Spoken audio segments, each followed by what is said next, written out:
හෙල්ලෝ voice ඔයගොල්ලෝ වෙනද වගේම අදත් පිළිගන්නවා මගේ YouTube channel එකට. මං හිතුවා මෙහෙම වැඩක් කරන්න. මොකද YouTube එකේ ගොඩක් YouTube channel තියෙනවා මාළු ගැන කියලා දෙන. ඒ වුණාට මාළුන්ගේ රෝගය කියන්නේ white spot අනම්මන ඒ කොමන්ට් රෝග ටික විතරනේ channel වල ගොඩක් දාන්නේ. මං හිතුවා එක දිගට සීරියස් එකක් වගේ කරගෙන යන්න. මේ කියන්නේ එක වීඩියෝ එකකින් එක ලෙඩ ගානේ සරල ලෙඩේ ඉඳන් සංකීර්ණ කියන්නේ සංකීර්ණ නෙවෙයි මේ අර ටිකක් රෙයා කියන්නේ හැදෙන්න ප්‍රවණතාවය අඩු ඒත් හැදුනහම ගොඩක් අමාරු වෙන රෝග තියෙන්නේ මාළුන්ට. අන්නේ රෝග වෙනහන් සීරීස් එකක් කරන්න මං හිතුවා. මොකද මේ ගොඩක් කට්ටියට වැඩ ගත්තේ මම WhatsApp group වල දැකලා තියෙනවා. ගොඩක් කට්ටිය එකේ group වලට මේ මැසේජ් දාලා අහලා තියෙනවා මේ ලෙඩේට මොකද්ද කරන්න ඕනේ, ඊට පස්සේ ඒකට බෙහෙත් ගන්න කොහෙන්ද, ඒවා ගැන අහලා තියෙනවා. හරිද? ඒ හින්දා මං හිතුවා එක සීරීස් එකකින් මේ ලෙඩටි කවර් කරන ලෙඩවල් 40ක් 50ක් ඊටත් වඩා ඇතිනේ. පුළුවන් තරමක් කවර් කරනවා. සරල ලෙඩේ ඉඳන් ලොකු එක වෙනකන් යනවා. හරිද? එහෙනම් අපි වැඩි කරන්නේ නැතුව යමු වීඩියෝ එකට.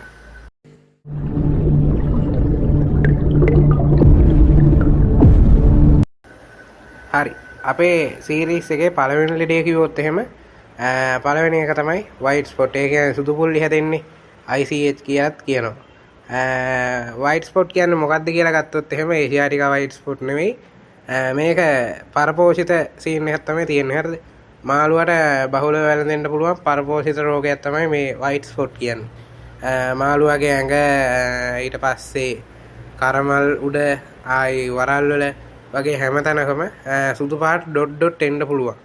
ඒක තමයි මූලික රෝග ලක්ෂණ. ඊට පස්සේ ඔයගොල්ලන්ට හඳුනා ගන්න පුළුවන් මාළුව කොහෙලෙත් ගිහිල්ලා ඉවරලා ගල් වල ඊට පස්සේ ටැංකියේ අර බිත්ති වල ඒවා හැම මේ ඇලෙනවා නේද? ඇලෙනවා කියන්නේ මේ ගිහිල්ලා ඉවරලා ඇඟ ඒවා හූරගෙන අතුල්ලාගෙන යනවා වගේ නම් ඒ white spot එන්න තමයි එහෙම වෙන්නේ.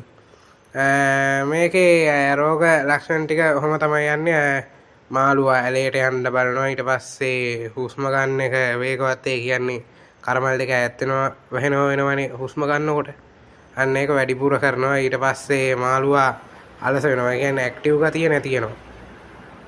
white spot ඇති වෙන්නේ කොහොමද කියලා බැලුවොත් එහෙම හදිස්සියේ උෂ්ණත්වය මිවෙන්නොත් එහෙම ඒ කියන්නේ දැන් හිතන්න ඔයාගා මාළුවෙක් ඉන්නවා මොකෙක් හරි ටිකක් සෙන්සිටිව් මාළුවෙක් ටැංකියක ගේ ඇතුලේ කියන්නේ ඔයා නිදා ගන්න කාමරේ ටැංකියක තියලා තියෙනවා. දෙසැම්බර් වගේ කාලවල තමයි මේ සීන් එක වෙන්න පුළුවන් හොඳටම. එතකොට එතන උෂ්ණත්වය තියනවා කියන්නකො 30කට සෙල්සියස් අංශක 30කට තියෙනකොට ඔයා ඒ මාළුව ගෙනහිල්ලා එළියේ තියෙන ටැංකියකට දානවා එකපාරට. ක්ලිමේට් එක මුකුත් කරන්නේ නැතුව දානවා. එහෙම දානකොට එළියේ ටැංකියේ ක්‍රිස්මස් කාලේ කියන්නේ දෙසැම්බර් ගානේ වගේ සාමාන්‍ය උෂ්ණත්වය 22ක් වගේනේ.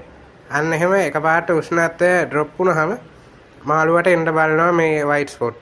දෙවෙනි හේතුව තමයි දුර්වල වතුර ගුණාත්මක භාවය. ඒ කියන්නේ වතුරේ ගුණාත්මක භාවය කියන්නේ ඇමෝනියා ලෙවල් එක pH එකේ ඒවා වෙනස් වුණොත් මේ වගේ රෝග එන්න පුළුවන්. තුන්වෙනි හේතුව තමයි අලුත් මාළු ක්වොරන්ටයින් නොකර ටැංකියට දාන එක. ඒ කියන්නේ අලුත් මාළුවෙක් ගත්තාම මාළු 10ක් ගත්තොත් 10 දෙනාම වෙනම පොඩි චේම්බර්ස් වලට දාලා කරලා ටැංකිය වල සතියක් විතර කන්න දීලා හොඳට බලන්න ඕනේ මොකක් හරි වෙනසක් තියෙද කියලා. එහෙම වෙනසක් නැත්තම් මාළු ටැංකියට දාන්න පුළුවන්. ඒක තමයි ක්වොරන්ටයින් කියන්නේ. එහෙම නොකර මාළු ටැංකියට දැම්මහත් මේ white spot ලෙඩේ එන්න පුළුවන්. ඒ කියන්නේ එතන එක මාළුවෙක්ගේ white spot තිබ්බම මේක පැරසයිට් සීන් එකනේ. ඒක අනිත් මාළුන්ට පැතිරෙන්න පුළුවන්. ඊට පස්සේ හතරවෙනි එක තමයි හේතුව තමයි ස්ට්‍රෙස් එක. ඒ කියන්නේ ඔයා මාළු ටැංකියක් තියලා තියෙනවා. එතනින් කොහෙලෙන් මිනිස්සු යනවා. සත්තු එහෙම හෙදන් ගන්නවා. ඊට පස්සේ මිනිස්සු කෑ ගහනවා. එතකොට මාළුවා ස්ට්‍රෙස් වෙනවා. ඊට පස්සේ තව හේතුවක් තමයි ඇග්‍රෙසිව් ටැංක් මේට්ස්. ඒ කියන්නේ ටිකක් සැර මාළුත් එක්ක සාමාන්‍ය නෝමල් මාළු දැම්මොත් එහෙම ඒ කියන්නේ ඔස්කල වගේ මාළු එක්ක ගෝල්ඩ් ෆිෂ්ලා වගේ දැම්මොත් කොහොමත් කියලා වෙනවනේ. අන්න ඒ වගේ ඒවා ඇති වෙන්න පුළුවන්. ඊට පස්සේ පස්වෙනි කාරණේ පස්වෙනි හේතුව තමයි සීතල වතුර. ඉතා සීතල වතුර. ඒ කියන්නේ දෙසැම්බර් කාලේ වගේ ගොඩක් මාළුන්ට මේක එනවා. මොකද මේ දෙසැම්බර් ඒ කියන්නේ 2025 මම වීඩියෝ එක කරන දවස්වල RTC සෙට් එකක් ආවා ලංකාවට අඟල් 2 වගේ 2 එකමාර වගේ. ඒගොල්ලන්ටත් ඔය සීන් එක ගිහිල්ලා තිබ්බා මේ දවස්වල ටෙම්පරේචර් එක පොඩ්ඩක් අඩු හින්දා ටක් ගාලා වයිට් ස්පොට් එන්න බලනවා. ඊට පස්සේ වයිට් ස්පොට් වලට ප්‍රතිකාර කරන විදිහ ගත්තොත් එහෙම උෂ්ණත්වය වැඩි කරන්න ඕනේ. ඒ කියන්නේ ටැංකියට හීටරයක් දාලා හරි නැත්නම් ටැංකියේ තියෙන තැන මාරු කරලා හරි ඒ වගේ දෙයකින් උෂ්ණත්වය වැඩි කරගන්න ඕනේ. ඊට පස්සේ ඒක දවස් දෙකක් වගේ ටිකක් වැඩි කරගෙන තියෙනකොට හොඳ වෙන්න බලනවා. දෙවෙනි ක්‍රමය තමයි ICH පැරසයිට් එක. කියන්නේ අපේ වයිට් ස්පොට් පැරසයිට් එකේ ජීවන චක්‍රය කඩන්න ඕනේ. ඒ කියන්නේ මේක ගැන ලොකුවට කියලා දෙන්න ගියොත් එහෙම මෙතන වෙලාවම තියෙනවා. මේ කඩන ක්‍රමයක් තමයි ඇක්‍රයිෆ්ලේවින් කියලා බෙහෙත් එකක් තියෙනවා. ඒක මේ ෆංගස් වලටත් දානවා. ඔය කඩවල වල තියෙනවා මිලිලීටර් 10 රුපියල් 50 100ක් වගේ පොඩි ගානකට හොයාගන්න පුළුවන්. ඒක දැම්මහම මේ පැරසයිට් එකේ ජීවන චක්‍රය කඩනවා. එතකොට ඒගොල්ලන්ට පැතිරෙන්න බැරි වෙනවා. දෙවෙනි ක්‍රමය තමයි ලුණු ප්‍රතිකාරය. ඒ කියන්නේ සෝල්ට් බාත්. ඒක දන්නේ නැතුව ඇති ගොඩක් කට්ටිය මම ඒක කියලා දෙන්න.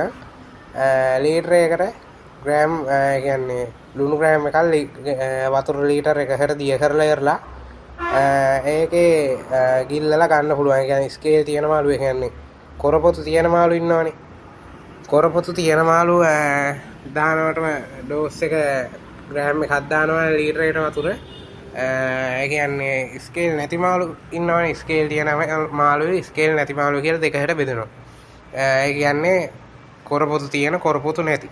කොරපොතු තියෙන මාළුන්ට ඔයගොල්ලෝ ග්‍රෑම් එකක් දානවා නම් වතුර ලීටරයකට. කොරපොතු නැති මාළුන්ට දාන්න ඕනේ මිලිග්‍රෑම් 5ක් විතර.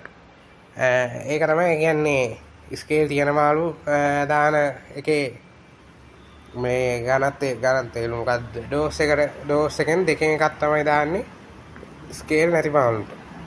ඊට පස්සේ තුන්වෙනි ක්‍රමයේ කිව්වොත් එහෙම ඖෂධ භාවිතය. ඒ කියන්නේ ඔයගොල්ලන්ට දාන්න පුළුවන් ICH කියලා තියෙනවා මේකක් මේ බෙහෙත් එකක් වයිට් ස්පොට් වලට වෙනම එන.